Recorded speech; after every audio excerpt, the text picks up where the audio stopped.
नमस्कार, good morning. स्वागत है आप सभी का आपके अपने YouTube channel sky chemistry classes में। और आज की इस क्लास में देखेंगे अपन अगली कोलिगेटिव प्रॉपर्टी यानी अनुसंख्यक गुणधर्म जो विलेय के कणों की संख्या पर निर्भर करता है, वो है हिमांक में अवनमन, डिप्रेशन इन फ्रीजिंग पॉइंट। हिमांक में अवनमन। तो पहले अपन बात कर लेते हैं हिमांक की। हिमांक किसको कहते हैं?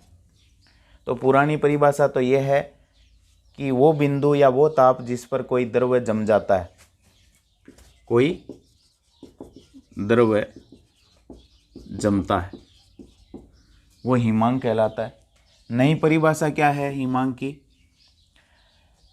वो बिंदु, वो ताप जिस पर किसी पदार्थ की द्रव अवस्था और ठोस अवस्था साम्य में पाई जाती है। वह बिंदु जिस पर किसी पदार्थ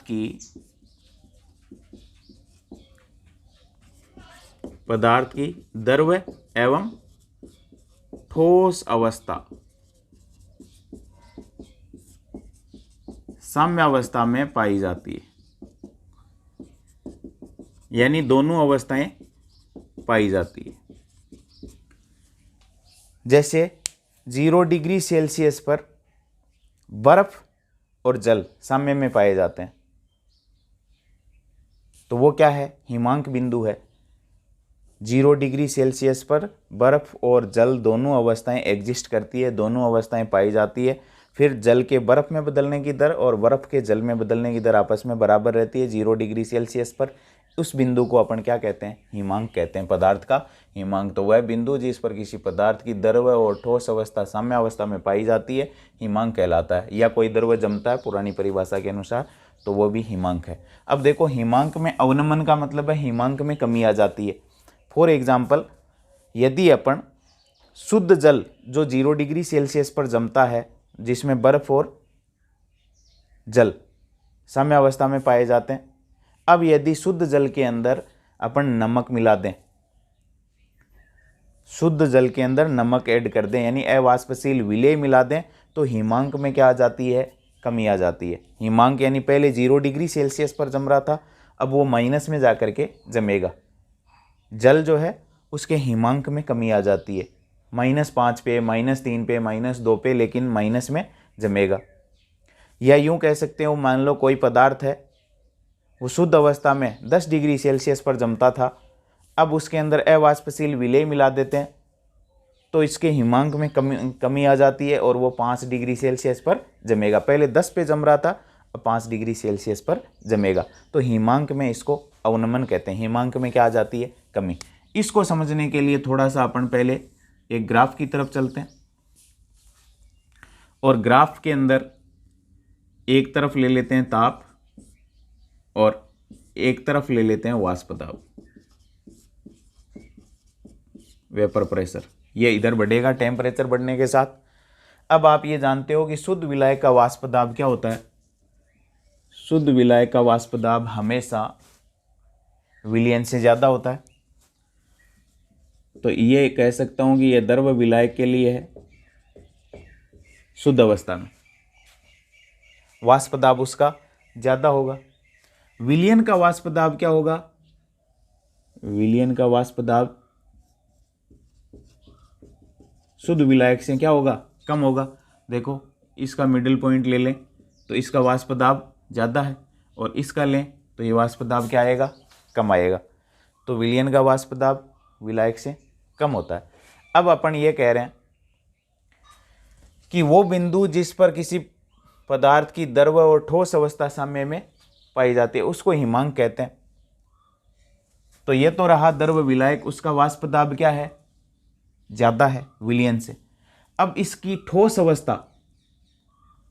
अवस्था का वाष्प दाब भी कुछ ना कुछ होगा, लेकिन वो क्या होगा? वो कम होगा द्रव विलायक से। वाष्प दाब क्या होगा?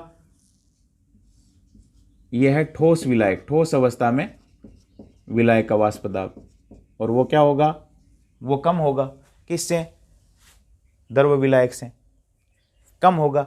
अब ये दोनों ठोस विलायक और द्रव विलायक जहाँ दोनों एक साथ एग्जिस्ट करेंगे, दोनों एक साथ जहाँ उपस्थित होंगे, उस बिंदु को ही तो अपन क्या कहते हैं, हिमांक कहते हैं, जमाव बिंदु कहते हैं, फ्रीजिंग पॉइंट कहते हैं। और शुद्ध विलायक का हिमांक बिंदु मान लीजिए TF0 मान लेते हैं, तो TF0 पर ठोस विलायक भी होगा और द्रव विलायक, दोनों अवस्थाएं एग्जिस्ट करेंगी, पाई जाएंगी।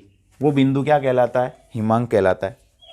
ये तो बात हुई ठोस विलायक और द्रव विलायक दोनों पाए जाएंगे, उस बिंदु को अपन हिमांक कहेंगे।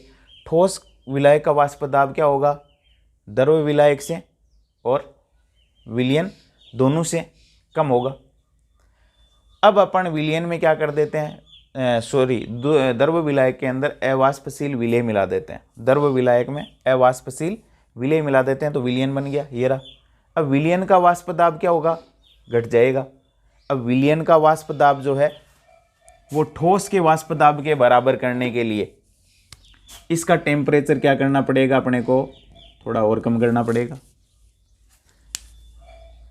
विलयन का वाष्प दाब ठोस के वाष्प दाब के, ठोस अवस्था के वाष्प दाब के बराबर करने के लिए अपने को विलयन का तापमान थोड़ा और कम करना पड़ेगा। यानी अपन देखो यहाँ जाके यहाँ पहुँचेंगे तो विलयन का वाष्प दाब ठोस विलायक के वाष्प दाब के बराबर हो जाएगा। तो वो बिंदु अपन दे देते हैं किससे, TF से, यानी जिस पर विलयन किस में कन्वर्ट हो जाता है, ठोस में जम जाता है विलयन, वो तापमान है TF। और TF और TF0 इन दोनों का जो अंतर है उसको दे देते हैं डेल्टा TF से। ये है हिमांक में अवनमन, शुद्ध विलायक का हिमांक, ये विलयन का हिमांक। ये ज़्यादा टेम्परेचर पर जमता है, ये कम टेम्परेचर पर जमता है। ये मान लीजिए 10 डिग्री सेल्सियस पर जम रहा है तो ये 5 पर जमता है। तो हिमांक में कमी कितनी हुई, पहले 10 पे जम रहा था, अब 5 पे जो जमेगा विलयन, अवाष्पशील विलेय मिलाने के बाद, तो हिमांक में 5 डिग्री सेल्सियस की कमी आ जाएगी। तो देखो हिमांक में अवनमन, हिमांक में अवनमन किसको कह रहे हैं, हिमांक में अवनमन डेल्टा TF से दर्शा रहे हैं, बराबर हो जाएगा शुद्ध विलायक का हिमांक ज़्यादा है TF0 माइनस विलयन का हिमांक कम है TF, ये हो जाएगा हिमांक में कमी। दोनों का अंतर कि शुद्ध विलायक कितने टेम्परेचर पर जम रहा था और विलयन अब कितने टेम्परेचर पर जाके जम रहा है, इन दोनों का अंतर हिमांक में अवनमन कहलाएगा, डेल्टा TF से दर्शा देंगे। अब आपको पता है तनु विलयनों के लिए, तनु विलयनों के लिए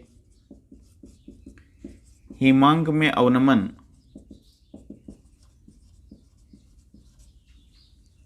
विलेय की मोलल सांद्रता के समानुपाती होता है, विलेय की मोलल सांद्रता के समानुपाती होता है,